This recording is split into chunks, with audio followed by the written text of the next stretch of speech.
katakin ketua ini nilayo ketua information mak ketua ngani gitu milipong layo PIR pakai ini layo PIR na kalian division ngiling dito division itu bila akhir PIR sayo tu nama atau enggak march nang kita nang ngam ya uway pat kena dito division itu klan di hakata kaji iyo yung itu kata kaya PIR complain bagi yo nang division betul kita tahu yang ngam tahu lah private part yung itu same ngam gitu kena dia kata ki dan bos betul klan di hading ketu sila awan ra di setanat kila liwat itu di sungiru mereka kata kesini kampan angka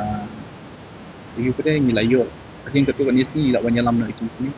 yu syapo kanat but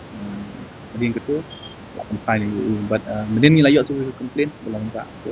speak ladan kita kan allegation buat angka syok itu yu kanat pe halor kan ni SDPO jom ka islah di Amerika inquiry katun order jom dan police but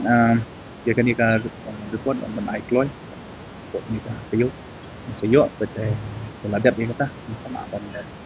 katun report nak take PH actions further actions in session syak itu katun jinglap jom tu ka tidak ingat inquiry ngin sa